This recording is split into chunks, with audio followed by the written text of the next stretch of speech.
नमस्कार दोस्तों, परीक्षा रणनीति के यूट्यूब चैनल में आपका एक बार फिर से स्वागत है। दोस्तों, आज हम चंद वंश से संबंधित क्वेश्चंस की सीरीज़ का पार्ट 3 वीडियो आपके लिए लेके आए हैं और इससे पहले हमने पार्ट 1 और पार्ट 2 अपने चैनल में अपलोड कर दिए हैं।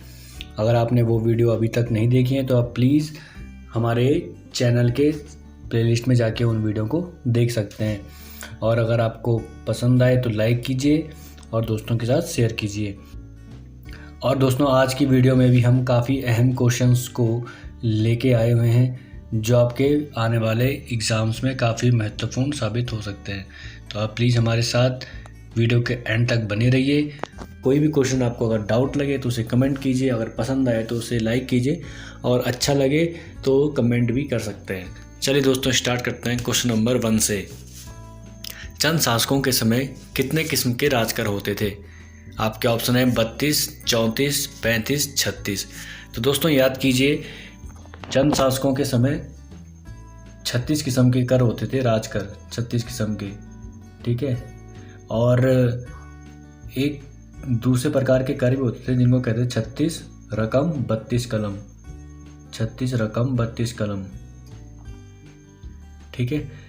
तो 36 का रकम 32 कलम के अंदर टोटल 68 कितने 68 राजकर होते थे, 68 कर होते थे। और यहाँ पे बात हो रही है राजकर की। राजकर अलग है, राजकर होते हैं 36। अबे दोस्तों, क्वेश्चन नंबर 2।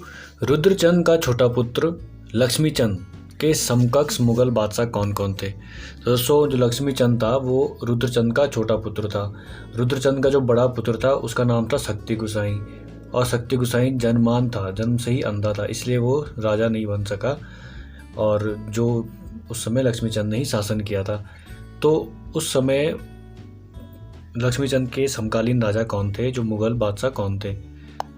तो उसके जो समकालीन राजा थे वो दोस्तों वो थे अकबर और जहांगीर, ठीक है। अकबर और जहांगीर। अकबर, आपको पता है अकबर और रुद्रचंद समकालीन थे और अकबर और जहांगीर लक्ष्मीचंद के समकालीन थे, ठीक है।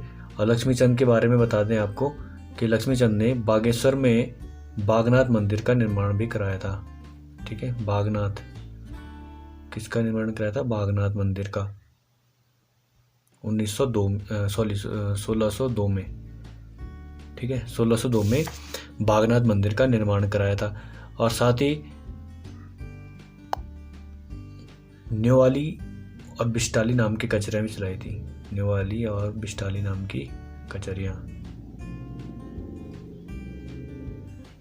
ठीक है। चलिए दोस्तों, क्वेश्चन नंबर 3। लखुली बिराली के नाम से कौन चंद शासक जाना जाता था?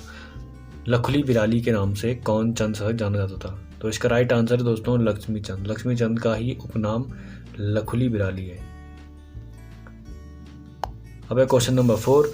ताम्रपत्र में हस्ताक्षर की जगह कटार की गूंठ कौन शासक उत्कीर्ण करते थे? तो इसका राइट आंसर है दोस्तों, जैसे कि चंद वंश के बारे में बात चल रही है तो इसका आंसर भी है चंद वंश के जो शासक थे वो ताम्रपत्र में हस्ताक्षर की जगह तलवार की गूंठ का प्रयोग करते थे। चंद वंश में ताम्रपत्र लिखने का वाले कौन होते थे? ताम्रपत्र लिखने वाले जो होते थे दोस्तों वो होते थे जोशी ब्राह्मण ही ताम्रपत्र लिखते थे। क्वेश्चन नंबर 6 है। किस चंदवंशी राजकुमार को अल्मोड़ा में पूजा जाता है? तो किस चंदवंशी राजकुमार को अल्मोड़ा में पूजा जाता है? इसका राइट आंसर दोस्तों गंगनाथ को अल्मोड़ा में पूजा जाता है, ठीक है। Question number 7।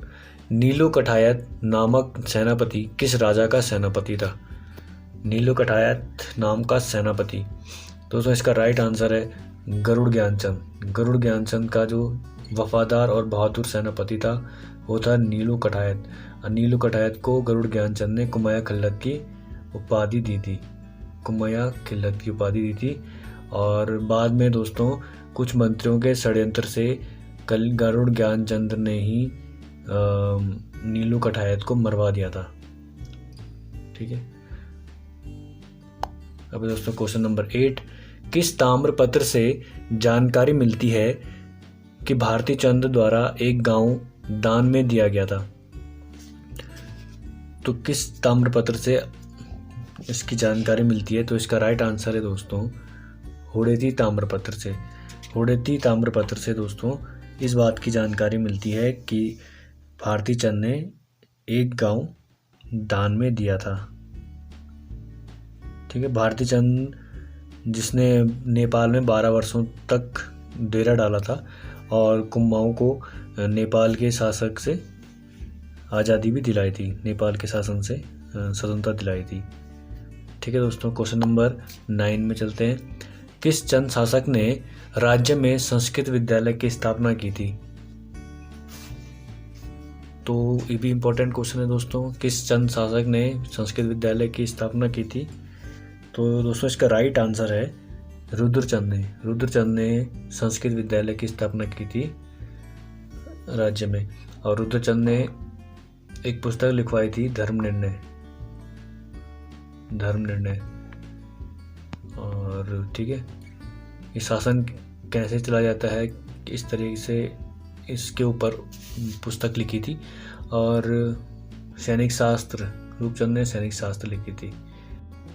अभी दोस्तों क्वेश्चन नंबर 10, गढ़वाल नरेश महपति शाह के दरबार में शरण लेने वाला चंद शासक कौन था? तो दोस्तों जिसने गढ़वाल नरेश महपति शाह के दरबार में शरण लिया था वो था त्रिमल चंद। अबे दोस्तों क्वेश्चन नंबर 11, चंद वंश की इष्ट देवी थी? आपके ऑप्शन है नंदा देवी, चंपावती देवी, कसार देवी, जाखनी देवी। तो दोस्तों इसका राइट आंसर है नंदा देवी। नंदा देवी जो थी चंद वंश के शासकों की इष्ट देवी थी। और पिछले सीरीज में शायद मैंने आपको गलत बता दिया था, चंपावती देवी, जो कि गलत है। चंपावती देवी चंद वंश के शासकों की इष्ट देवी नहीं थी, वो थी मल्ल वंश के शासकों की इष्ट देवी। मल्ल वंश के शासक नेपाल में राज करते थे और मल्ल वंश का एक शासक था वामदेव ने ही चंपानगर बसाया था, चंपानगर की स्थापना की थी।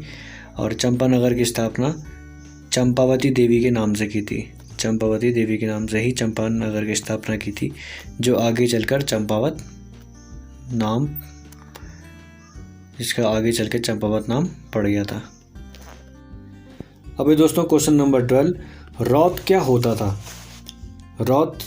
था? दोस्तों सजा, जाति, पद या पुरस्कार। तो दोस्तों इसका राइट आंसर है पुरस्कार। रौत एक पुरस्कार होता था जो जमीन के रूप में दिया जाता था। जमीन के रूप में बहादुर सैनिकों को दिया जाता था, तो उसको कहते थे रौत। अब क्वेश्चन नंबर 13, कुमाऊं का चाणक्य किसे कहा जाता है?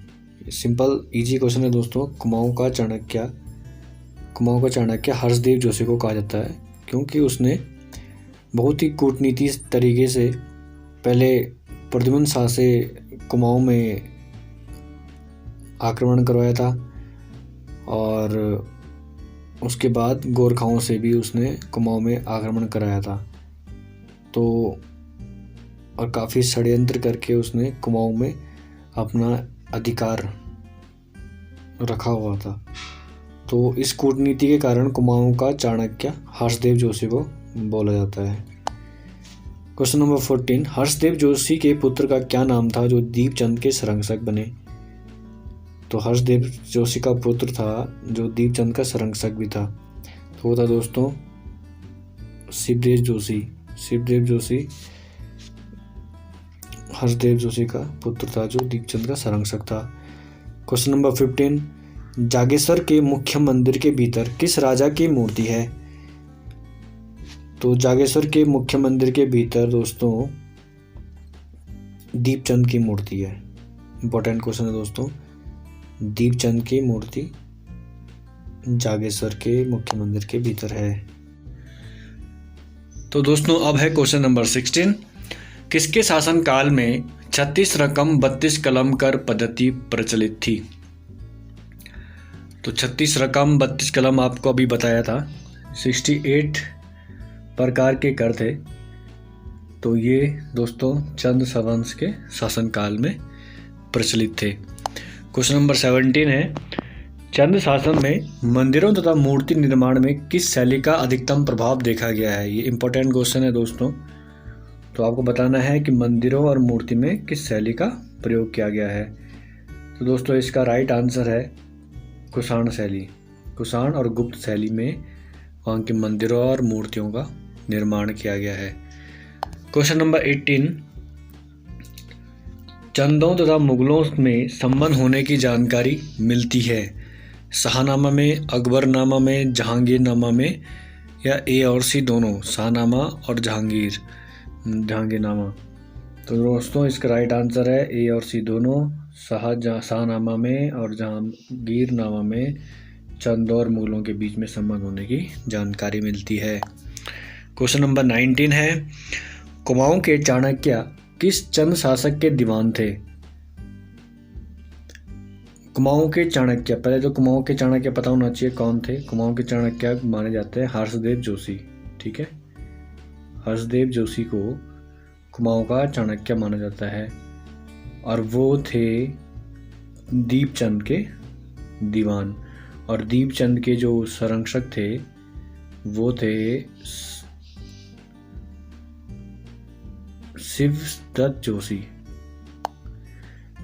और दीपचंद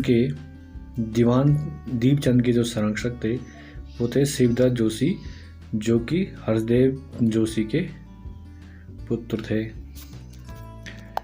क्वेश्चन नंबर 20, ताम्रपत्र पर भूमि दान देने की घोषणा किस शासक ने की। तो दोस्तों ताम्रपत्र पर भूमि दान देने की घोषणा गरुड़ ज्ञानचंद ने की थी। क्वेश्चन नंबर 21, चंद वंश के किस शासक को पंचायती राज व्यवस्था का जनक माना जाता है। इंपॉर्टेंट क्वेश्चन है दोस्तों। पंचायती राज व्यवस्था का जनक किसे माना जाता है चंद वंश में। तो इसका राइट आंसर है दोस्तों सोमचंद को। सोमचंद को ही पंचायती राज व्यवस्था का जनक माना जाता है। ज्ञानचंद ने किस सेनापति को कुमैया खिल्लत की उपाधि दी थी। कुमैया खिल्लत की उपाधि दोस्तों किसको दी थी। ऑप्शन है हर्षदेव जोशी को, पूरनमल गैड़ा को, सदानंद जोशी को, नीलू कठायत को। तो दोस्तों इसका राइट आंसर है नीलू कठायत को। नीलू कठायत को कुमैया खिल्लत की उपाधि दी थी और बाद में गरुड़ ज्ञानचंद ने ही नीलू कठायत की हत्या करवा दी थी।